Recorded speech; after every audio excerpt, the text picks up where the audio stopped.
Hello everyone, my name is Nathan, and in this video I will be going over the mindset and playstyle that I use to carry games on farming heroes. Now in this game I'm playing Haze, but the same concepts apply to something like Infernus and 7. If you find yourself constantly farming, failing to impact fights because of that, or actually falling behind in farm because you're fighting too much, this video should help you learn to find a balance between farming and fighting. The most important concepts that I want you to take away from this video is that efficiency and consistency are everything for these farming heroes. In order to explain these concepts, we will be watching this game I played on Haze, and I'll be going over all my decision making, where I'm moving on the map, why I'm choosing to do so, and when I'm choosing to farm or fight. I currently play in high MMRs, somewhere in the top 1%. With full disclosure, this game is probably a bit lower MMR, somewhere around the top 5% when I looked up some of the players. I won't be going into much detail about the laning phase. That's a topic for another video, but it is important to know that on Haze, Infernus, and 7, your lanes will often look something like this, where you're just chilling under your Guardian, getting pushed in, and securing and denying as much as you can. By just focusing on my farm here in this lane, I managed to get a nice soul lead onto this Lash, and later on you'll see he makes a crucial mistake that allows me to get a significant lead. So he just pushed in a wave, and that gives him a timer to buy his items and be back in time for the next wave. However, he chooses to also do his jungle camp, which means not only do I get the push, I also get to catch him off guard here on the camp after hearing him use his dive strike and emptying most of his mag into the camp.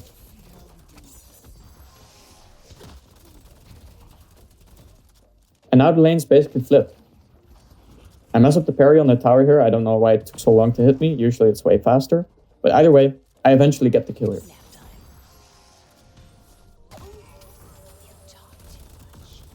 So now we have a significant soul lead on our laner, which as a late game scaling hero to me basically means the game is over for them now.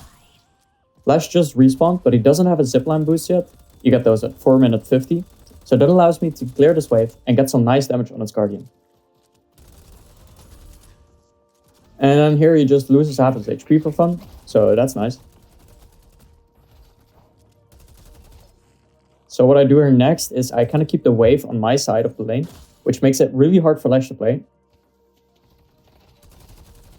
As you can see, it's kind of just hitting the wave from really far, but that just allows me to get the deny really easily. I keep poking him to keep the fixation stacks up, and eventually force him out of lane. So then I just push the wave in and take the Guardian. Now this is for me where the mid game begins. I got a pretty big lead on my laner and took the Guardian, so now what? The way you'll be generally playing the mid game on these farming heroes is you'll push a wave as far as you safely can, and by doing that, the wave will automatically push back to your side after a while. And during this time, you will have a timer to do jungle camps, preferably enemy jungle camps of course, or you can gank a lane. Now a mistake I see a lot of lower MMR players make is that they don't respect this timer that they have, and end up losing waves or even their entire Guardian or Walker. And that's a very easy way to quickly lose your lead again, and even fall behind. So keep an eye on the map and get back in time to collect the wave that's pushing back into you. Troopers are always going to be worth more than jungle camps. And keeping your Guardian up and healthy is extremely valuable, because you'll be denying the enemies a flex shot, or forcing them to send multiple people to your lane to come and take it. So here I push the wave all the way to the enemy Walker because it is safe to do so because I see everyone on the map. And now Lash is stuck under his Walker, so that allows me to go take the jungle camps in their top right quadrant, and potentially look for a guaranteed numbers advantage gank on the green lane. The Vindicta and Wraith are getting pushed in, so there really isn't a play to be made here, so I just take their camps and they can't do anything about it. Here I make a bit of a mistake by trying to force some kind of gank anyways, but this is obviously not going to work, so I just back off and go buy my items. But I am still here in the area, ready to respond if a fight breaks out. Now Lash shows up and my teammates end up dying here, and unfortunately I fail my dash jump timing here, so I don't jump and I just awkwardly ult here. Would have been a triple kill otherwise, I'm pretty sure, but oh well. Play is over, so I just instantly go back to farming. I can't really take their camps right now because I don't exactly know where they are. And as you can see, Paradox is on blue right now, not on green, and Guys does not have the push yet, so instead I just take the camps on our side. And here I make a really big mistake. So I get greedy, and I tried to take this camp too early, while Paradox isn't here yet, and again, my Geist hasn't fully pushed the wave into the Guardian yet. So the Wraith just walks over, and I didn't really expect her to be able to take me out without her ult. But I die here and I drop all my 800 unsecured souls, which is really bad. Fortunately though, my guys is able to finish off the Wraith and pick up the souls. So now when I respawn, the wave has finally come back to my side. Usually it's way faster, but this Lash kind of just refused to push the wave back to me, so it took a while. Normally I would push the next wave here as well, but I want to go take this rune that spawned at 10 minutes on the bridge. And while I'm getting it, I notice there's a play to be made on green. So I pop the smoke bomb and I got here just a little too late, but I got the assist anyways.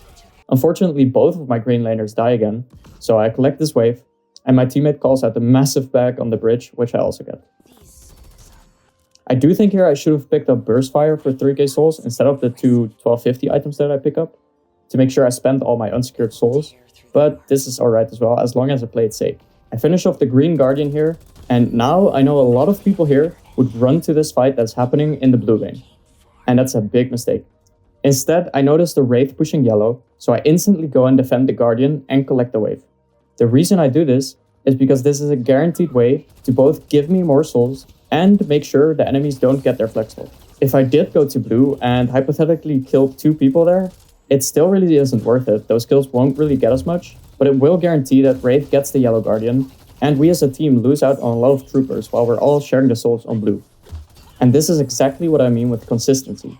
Instead of going for a risky play that I'm not sure will work out or get me much, I just make the consistent, risk-free decision. The Wraith even oversteps here and I get a kill onto her. Unfortunately, my team is too tunneled on whatever mess is happening in blue lane, and Infernus is able to get the Green Guardian for free. I know I won't get there in time to defend it, so instead I decide to push another wave to make sure the wave crashes into the enemy walker. I am definitely wasting too much time here though. Green wave is crashing into a walker now and I'm missing out on souls. So I should just instantly go there and ignore these jungle camps for now. But at least I'm denying the camps from their Infernus who was planning to take them.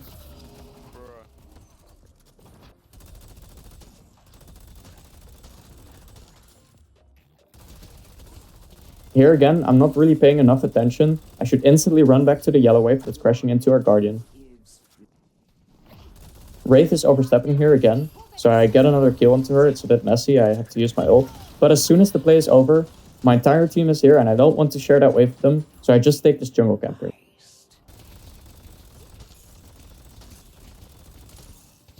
And because I'm close to my Ricochet buy now for 6.2k souls, I take these camps over here as well.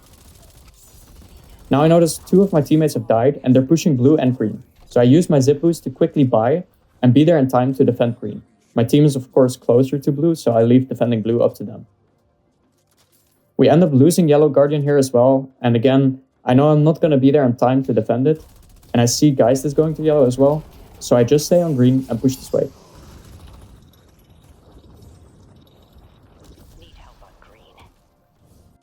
Now here I have a choice.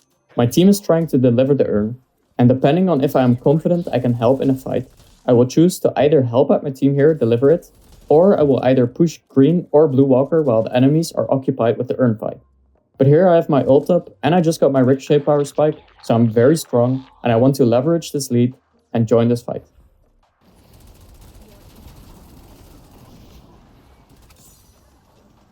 First I get a kill on this Infernus, and now that the enemies know my location, I pop my stealth and look for a flank. This allows me to get another kill on the McGinnis here. On Haze, don't be afraid to use your ult on a single target to just secure a kill. And then we get the Wraith after as well.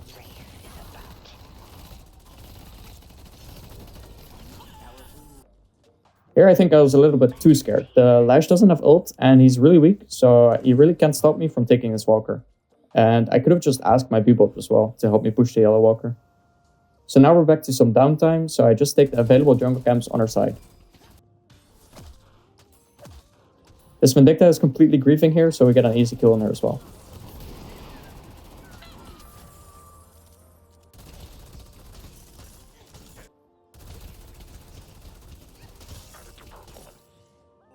I go spend my souls here and I go for the rune on the bridge. And I notice there's a play to be made onto the Wraith, who is yet again overextended. I don't know why I'm shooting the tree here. I'm kind of just announcing my presence for no reason. Definitely shouldn't be doing that. But oh well, we pick up another free kill and I get this massive bag.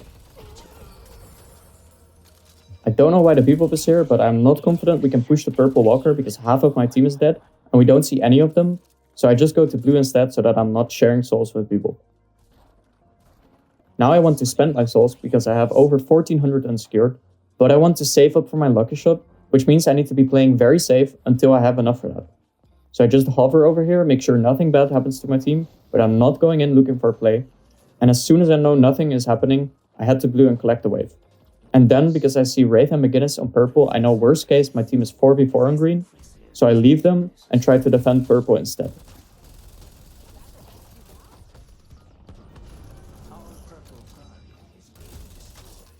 My team ends up dying yet again, it's whatever, happens. I just go back to base and pick up my lucky shot, and as soon as I see they're trying to push green, I use my boost so I can get there as fast as possible. I am of course very, very strong right now, so I just pop my ult and we pick up 2 kills again.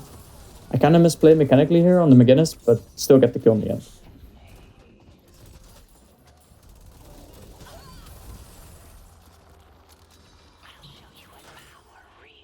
Now I ping mid boss here, but my team really isn't in a position to do it, and they're trying to collapse on the ship who is overextended, which is good as well. So I just push the blue wave and go grab the rune on the bridge. Unfortunately, I did notice the Wraith on the map here, so she surprises me, one-shots me with 9k souls less, because that's a funny character, I guess. But oh well, happens. When I respawn, I go to blue here because that's the closest wave to me, and my team is trying to set up to deny the urn delivery, so I want to be there. We get another kill on the Wraith here, and as you can see, I desperately tried to get that massive back here, but this stupid Vindicta stake is stopping me from doing so. And because I'm tunneled on that, we get surprised by the Lash, and he tries to make a hero play, but just ends up dying as well. And again here, as soon as the play is over, I'm not going to be doing anything anymore here, I just leave. Unfortunately, the Infernus shows up here, and I do absolutely no damage to him because he has an improved bullet armor, which I don't know yet at this point. So yeah, and then the shift is behind us as well, and I end up dying here, which is unfortunate. A few more of my teammates die here as well, so the enemy team starts up mid pulse. Sadly, they do get the rejuvenator, but we kill 4 people, and now we have a short window to push for the green and blue walkers. My team, however, refuses to push for green, which is kind of unfortunate. But I do get the blue walker at least, and we get the urn. Now I take whichever camps are available and safe to take for me on the way back, and I spend my souls. Both Bebop and Dynamo are defending blue, so I go green. Then they heavily overforce onto me here, and the ship just ends up dying.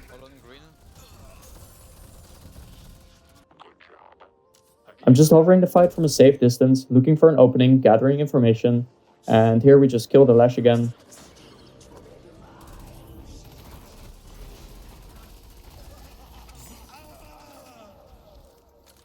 And now we can take the Green Walker.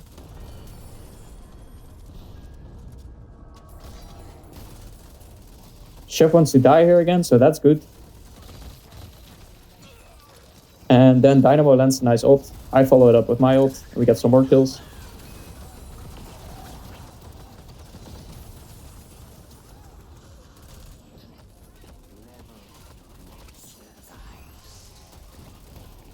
And the enemy team really just keeps dying one by one here.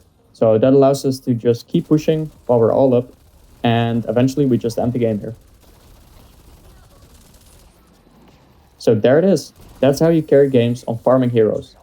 As soon as the mid game starts, I want you to basically have your eyes glued onto the minimap, because it will tell you exactly where to go and what to do.